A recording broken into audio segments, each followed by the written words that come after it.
ప్రభువైన యేసు నామంలో మీకు శుభములు పలుకుతూ నేటి బంగారు పరుగులో కొన్ని బైబిల్ ధ్యానాలు మరి జీవిత సత్యాలను తెలుసుకుందాం. బైబిలు మన జీవితానికి విశ్వాసికి ఎంతో విలువైనటువంటి ఆయుధం. మనల్ని ఎన్నో అనుభవాల ద్వారా నడిపిస్తూనే ఉంటుంది. మనకు క్షమాపణ నేర్పిస్తుంది, ఆనందాన్ని ఇస్తుంది, అన్ని విషయాల్లో స్పష్టతనిస్తుంది, మన ఆత్మ నేత్రాలు తెరుస్తుంది, మన దిశను నిర్దేశిస్తుంది, నడిపిస్తుంది, ప్రేమ బోధిస్తుంది, మరి ప్రదర్శిస్తుంది, దయను బోధిస్తుంది, మరి బలాన్ని ఇస్తుంది, ఆత్మీయ బలాన్ని కూడా ఇస్తుంది, ఆశీర్వాద మార్గం బోధిస్తుంది, సలహా ఇస్తుంది, పునరుద్ధీకరిస్తుంది, ధైర్యాన్ని ఇస్తుంది, చీకట్లో కాంతి ప్రసరింపచేస్తుంది, మరి శారీరక ఆరోగ్య ఆధ్యాత్మికమైన అన్ని అనుభవాల నుంచి నయం చేస్తుంది, చెడు నుంచి మనల్ని విడిపిస్తుంది. ఇంతేకాదు, మనం నిజంగా తెలుసుకోవాలంటే రేపటి భవిష్యత్తు మరెక్కడో లేదు, ఈరోజు చేసే దినచర్యలోనే ఉందని ఒక భక్తుడు చెప్పాడు. దుఃఖాన్ని మరిపించగా దివ్యమైన ఔషధము పనిలో నిమగ్నం అవటమే. మరి సోమరిగా లేకుండా చీమల యొద్దకు వెళ్ళు, జ్ఞానం తెచ్చుకో అన్నట్టుగా పనిలో ఉండాలి. నరకాన్ని స్వర్గంగా చేసేది, స్వర్గాన్ని నరకంగా చేసేది, నరకాన్ని స్వర్గంగా చేసేది మన ఆలోచన విధానమే, మనసే అని అన్నాడు మిల్టన్. మట్టి తీసిన కొద్దీ బావిలో నీరు ఊరినట్టే చదివిన కొద్దీ మనిషిలో విజ్ఞానం పెరుగుతుంది. ఆ చదువు మరి బైబిల్ పరంగా అయితే మనకు మరింత జ్ఞానం నాకు మూలం కదా. మరి ఎల్లవేళలా ఉల్లాసంగా ఉండటమే అసలైన జ్ఞానానికి చిహ్నం. అందుకనే పౌలు చెప్పాడు, మరలా చెప్పు, నా అందించిన ప్రభువు నన్ను ఆనందించమని చెప్పాడు. ప్రోత్సాహం లేదనే మంచి పని వాయిదా వేయకూడదు. మనం ఏ పని ఏ రోజు కాకపోయినా అప్పుడే చేయాలి. మరి ఒక వ్యక్తిలో ఉన్నత స్థానానికి చేరాలంటే ఆ పని మనకు ఇష్టమై ఉండాలి. మరి ఇష్టంగా చేసే పను కష్టం ఉండదు. విమర్శలకు భయపడకూడదు. ఎదురుగాల్లోనే గాలిపటం పైకిలేస్తుంది కదా. అనుభవం నుంచి నేర్చుకున్నదే అసలైన జ్ఞానం.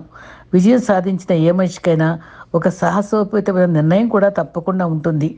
జీవితం అనే ప్రయాణంలో మంచి స్నేహితులు తోడుంటే ఆయాసం తెలియదు. వాళ్ళు విశ్వాసులు అయి ఉంటే మన సహవాస స్పర్శ, సంఘం యొక్క స్పర్శ అది చాలా విలువైందని ఒక భక్తురాలు చెప్పింది. నిజంగా అది చాలా గొప్ప విలువైన అనుభవం. మరి ఇది నాన్న అంజూరపు చెట్టు, అంజూరపు విలువలు, బైబిల్లో ఉనికి గురించి చెప్పుకుందాం.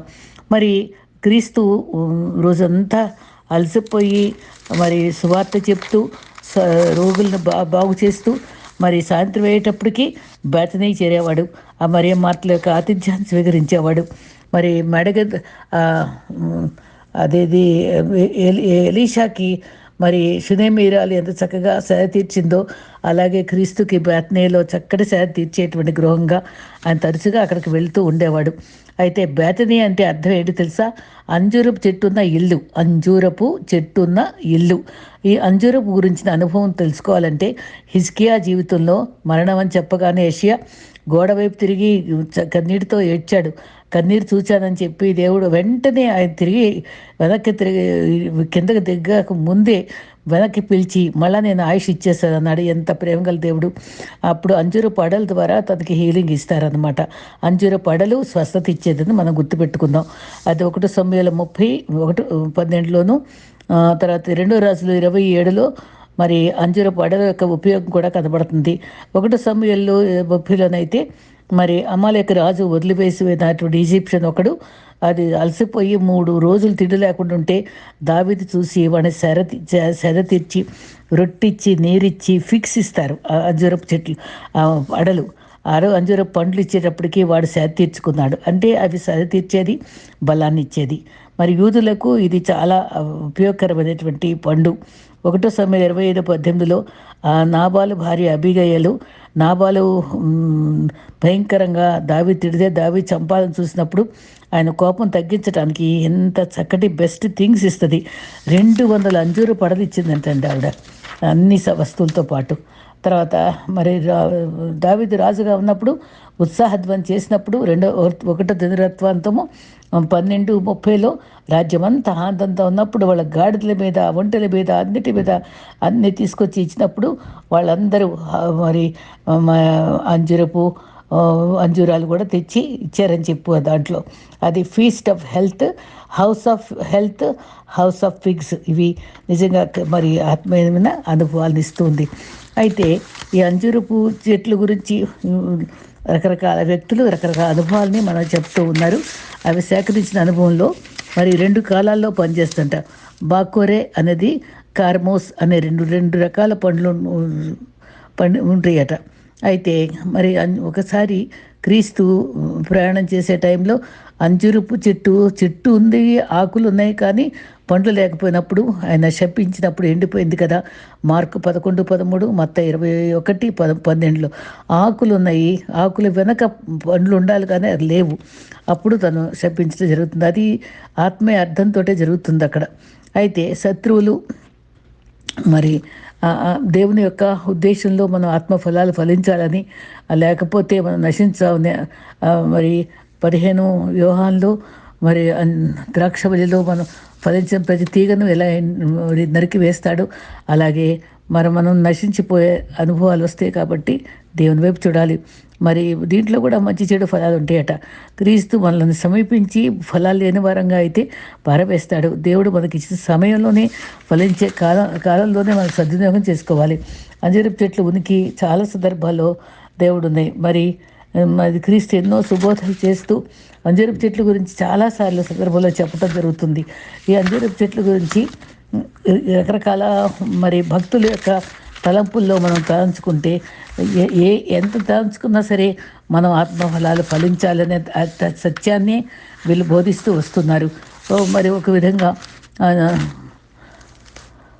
ఉలేవ కొండ దగ్గరగా ఉన్నప్పుడు మరి పరిశీలనగా దేవుడు మనకు కొన్ని చాలా చక్కటి వచనాలని అంజూరపు చెట్టు గురించి చెప్తూ ఉన్నాడు. చిగురించినప్పుడు శిష్యులు అడుగుతారు, మరి ఎప్పుడు రాకడ సమీపిస్తుందంటే, అంజూరపు చెట్లు చూడండి, మరి వసంతకాలం వస్తుందని గ్రహించాలి కదా, ద్వారం దగ్గరే ఉంది, క్రీస్తు రాకడ అంటాడు. అంజూరపు చెట్లు ఇశ్రాయేలీయులకు సూచనగా ఉంది, రాకడ సమీపిస్తుంది అని గ్రహించాలి. ఆ దేశంలో మూమెంట్స్ని బట్టి, ఆ దేశం యొక్క మూమెంట్స్ని బట్టి ఈ రాకడ అనుభవం కూడా చెప్పుకోవాలని చక్కగా చెప్పాడు. ఆ దేశ బద్దెలు చూసినప్పుడు మనం చాలామంది అసూయపడి దాడి చేస్తూ కూడా జరుగుతుంది కదా. బేత్నేకు మరి ఒలివిక్లో వెళ్ళారు.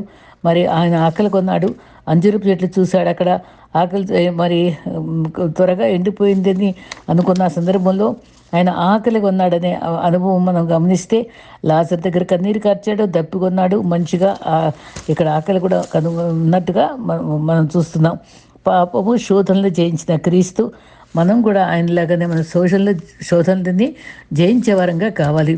మరి ఆకులు వెనక పండ్లు ఉంటాయి, కానీ ప్రభువు పండ్లు ఏమని తెలియదా? ఆయన మనకు నేర్పటానికి ప్రతి కార్యం పొందుపరిచాడు. మరి ఎందుకంటే హోషియాని వ్యభిచారం చేసుకోమన్నాడు. ఎందుకు? ఆయన క్షమ ఎటువంటిదో తెలియజేయడానికి, క్రీస్తు ప్రేమ పాపి పట్ల ఎట్లుంటుందో ఆయన నేర్పడానికి అది చేశాడు.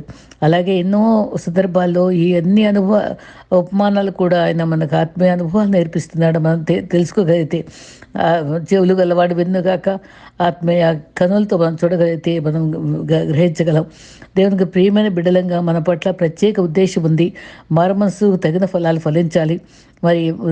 మరి బురుజులు వేసి, మరి రాళ్ళు కట్టి, మరి ఎంతో భద్రత ఇచ్చి ద్రాక్షలు వేస్తే కారు ద్రాక్షలు కాసాయని ఏడ్చారు. ఆత్మ ఫలాలు రుచికరంగా మనం ఇవ్వాలి, కానీ కారు ద్రాక్షలు కాదు కదా. భక్తిగా ఉన్నట్లుంటూ పైకి శక్తి గలవైన వారిగా ఉంటే దేవుడు ఇష్టపడ్డు. భక్తి గల వారెవరు? శక్తిని మనం ఆశ్రయిస్తున్నామా?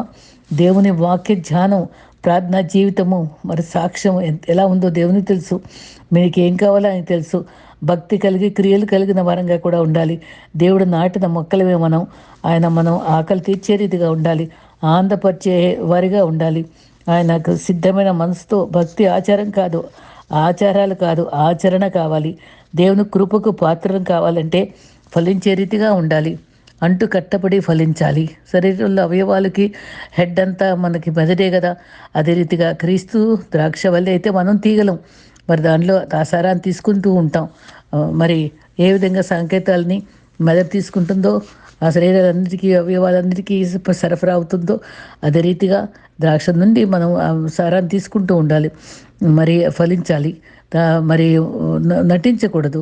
ఆత్మఫలాలు ఫలించడంలో మనం ప్రయాసపడాలి. అనేకులకు ఆశీర్వాదంగా ఉండాలని కోరుకోవాలి.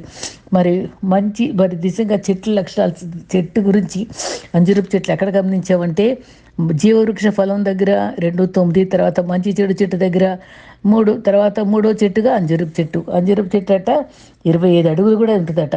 ఆకులు కూడా చాలా వెడల్పుగా ఉంటాయట. 4-8 అంగుళాల వరకు చెయ్యాకారంగా ఉంటాయంట. ఆదాము హవ్వలు కూడా అంజూరపు ఆకులు కప్పుకున్నారు కదా అంటే అంత పెద్దవన్నమాట. అది 3 కాలాల్లో ఫలిస్తాయట. జూన్ వరకు, తర్వాత ఆగస్టు వరకు, తర్వాత 3వ పంటను వదిలేస్తారు. ఎందుకంటే అడలు నిలువ చేసుకుంటారట. అది ఈ చెట్టు ఎటువంటిదంటే ఆశ్రయం ఇచ్చేది, ఆనందం ఇచ్చేది, ఆహారం ఇచ్చేది. ఆశ్రయం ఇచ్చేది అంటే ప్రవక్తలు కూడా అంజూరపు చెట్టును తిరుపు తీర్చడానికి వాడారని చెప్తారు. ఆ చెట్టు దగ్గర ఆశీర్వాదానికి సూచన. అంజూరపు చెట్టుకి నిర్భయంగా నివసిస్తారట శత్రువులు. 1 రాజులు 4:27. నీ దరి చేసిన మరి పండ్లు ఇచ్చి ఆహారం ఇచ్చేది, నీడ ఇచ్చేది. మరి ఇర్మియా కూడా ఇలా రాశాడు, అంజూరపు చెట్లు నాశనం చేయబడను అని ప్రవచించాడు. ఎందుకంటే వారు శత్రువులు వారి యొక్క చెట్టుతో ఉండే ఫలాన్ని తీసుకున్నప్పుడు అప్పుడు ఈ మాట ఇర్మియా ప్రవచనాత్మకంగా చెప్పి, మీకు అది దేవుడు అది తొలగించినప్పుడు దాని విలువ మీకు తెలుస్తుంది అన్నట్టుగా హెచ్చరించాడు. ప్రజల ఆహారము ఆనందం పోయింది, సంతోషం చూడలేదు. మరి అంజూరపు చెట్లు దొంగలు ఇచ్చారని చెప్తాడు. కాబట్టి మనము దొంగిలించే అనుభవాల్లో మనకు ఉండకుండా అందుబాటులో ఉండి ఫలించే అనుభవాల్లో, దేవునికి ఇష్టపడే అనుభవాల్లో ఉండాలని ఇర్మియా కోరుకున్నాడు. ఇది వైద్యానికి వాడారని చెప్పుకున్నాం కదా. మరి అంజూరపు చేతి ఆకులు మరి కట్టుకునే పరిస్థితుల్లో ఆ దంపతులు ఎందుకు జరిగింది ఆ పరిస్థితి? మాటను ధిక్కరించారు. మరి దేవుని యొక్క ఆజ్ఞను పాటించకపోతే దేవుని యొక్క శిక్ష, దేవుని యొక్క తొలగింపు మనం అనుభవిస్తాం. దేవుని శిక్షించడానికి సమర్థుడు, ఆయనకి సర్వాధికారం ఉంది. చక్కని మహిమగల వస్త్రాలతో ఉండాల్సిన వాళ్ళు నష్టపడ్డారు. ఇష్టలుగా బతకాలి, దేవుని మాట వినాలి. యేసు మరి అంజూరపు చెట్టు శపించబడిన అనుభవం మళ్ళీ జ్ఞాపకం చేసుకుంటే మరి ఆకులు పచ్చగా ఉండి నీడ కలిగి ఫలిస్తుందని సూచన. పండ్లు ఉన్నట్టు కనిపించింది కానీ దాని వెనక ఫలాలు లేవు. ఫలించకపోతే వేళ్లతో సహా పెరిగి వేస్తాడు. ఫలించే జీవితం కోరుకుంటున్నాడు. నతానియేలుని అంజూరపు చెట్టు కింద ఎలా చూసావో అని అడిగితే దానికి ఒక కథ ఉందండి. ఆ అంజూరపు చెట్టు కిందట గర్భిణీ స్త్రీలు ఆ గాలికి, ఆరోగ్యకరమైన గాలిని పీల్చినప్పుడు ఆరోగ్యకరమైన బిడ్డలను కనేవారట. నతానియేలు తల్లి కూడా అంజూరపు చెట్టు కింద ఉండబట్టి ఈ నతానియేలు పుట్టాడని ఆ దేవుడు తెలుసు కాబట్టి అది గ్రహించుకొని వెంటనే గుర్తించి ఆయన గౌరవించాడు. ఆ గాలితో సోగితేనే ఎంతో ఆశీర్వాదకరమైనదే అనుభవం అని చెప్పారు. మరి గర్భంలో ఉన్నప్పుడే చూసావని మరి ఎంతో మందితోటి ప్రభు చెప్పడం జరుగుతుంది. దావీదు కూడా పిండంలో ఉన్నప్పుడే రూపొందించడం నువ్వు చూసావు. ప్రకటనలో ఏమంటాడు? ఆది అంటే ఆల్ఫా ఒమేగా నేనే అన్నాడు. మరణం వరకు జీవించేవాడు నేనే, సజీవుడు అని చెప్పాడు. అంటే దేవుడు త్రిత్వంలో ఉన్నవాడు యేసుక్రీస్తు, తండ్రి, కుమార, పరిశుద్ధాత్మలు మరి సదా ఉన్నారు. దేవునికి ఆశ్రయమిస్తే మనం అని విడిపిస్తాడు. చెట్టు ఎక్కిన జక్కైన పేరు పెట్టి పిలిచిన దేవుడు, చెట్టు వెనుక ఉన్న ఆదాము హవ్వను పిలిచిన దేవుడు, మరి చెట్టు కింద ఉన్న నతానియేలును చూసిన దేవుడు నన్ను కూడా చూస్తాడు. మరి సఫలత కావాలి మనకి. పండ్లు లేని చెట్లు నరక వేయబడుతున్నగా ఇంకొక సందర్భంలో లూకా 13:6-9 అంజూరపు చెట్లని 1 సంవత్సరం ఉండనయ్యి ఫలాలు లేవు నరికేయని చెప్పగానే ఆ తోటమాలి క్రీస్తువలే విజ్ఞాపం చేస్తూ 1 సంవత్సరం ఉండనాయి అంటారు. అప్పుడు మరి నిజంగానే ఆకులతోటి నిత్య కళ్యాణం పసితోరణంగా ఉంది కానీ సఫలత లేదు, ఫలాలు లేవు. మరి కర్ర కోసం చెట్లు ఉంటాయి కొన్ని, కానీ కొన్ని పండ్లు కోసమే ఉంటాయి చెట్లు. నరుడికి ఎంత సఫలంగా ఉన్నాం మనం, పండ్లు ఫలించడానికే మనం చెప్పు చేశాడు. కాబట్టి గొడ్డుపోతున్న జీవితం కాదు, మన జీవితాన్ని వెతికి మరి సేవా ఫలాలు కోరుకుంటున్నాడు. మన జీవితం సమర్పించుకోవాలి. ప్రీతికరమైన పండ్లను మనం ఇవ్వాలి. పండని పండ్లు గల చెట్లు విఫలమైన సందర్భంగా మరి సమస్యగా మారుతుందని గుర్తుంచుకొని మరి చాలా జాగ్రత్తగా మన జీవితాన్ని కాపాడుకోవాలి. మన కోసం మనం బ్రతకటం కాదు, ఇతరుల క్షేమం కోసం మనం బ్రతకాలి. ఇష్టమైన రీతిగా బ్రతకాలి. దేవుని సంతోషపెట్టే జీవితం మొదటిగా ఉండాలి. మరి ఆత్మఫలాలు 5:22 గల్తీలో 9 ఫలాలు ఉంటే అన్ని ఫలాల్లో క్రీస్తు స్వభావం కనిపిస్తుంది. మారమనసు తగిన ఫలాలు ఫలించాలి. కృపకు ప్రతీకగా క్రీస్తు మనల్ని వేడుకుంటూనే ఉన్నాడు. నరికింప చేయబడిన జీవితం మనలో ఉందా? ఫలభరితమైన జీవితం ఉందా? అది మనల్ని ఎండిపోయినన్ని మరి చిగురించి చేయగలడు. సస్యశ్యామలం చేయగలడు. బహుగా ఫలించేటట్టుగా చేయగలడు. అప్పుడే శిష్యులుగా ఉండగలదు. ప్రేమ కానుకగా మనం ఆత్మ ఫలాలను ఇవ్వాలి. తృణీకరించే అనుభవంలో రాకూడదు. మరి ఈ రకంగా అంజురపు అనుభవాలు మన జీవితంలో ఉంటే దేవుడు మనల్ని ఆశీర్వాదకరంగా ఆత్మ ఫలాల్ని మన ఇష్టపూర్వకంగా తిని భుజించి మనల్ని దీవించే దేవుడు కనుక మన జీవితాలను ఫలింప చేసుకుందాం. అట్టి కృప మనందరికీ దేవుడు అనుగ్రహించుగాక. ఆమేన్.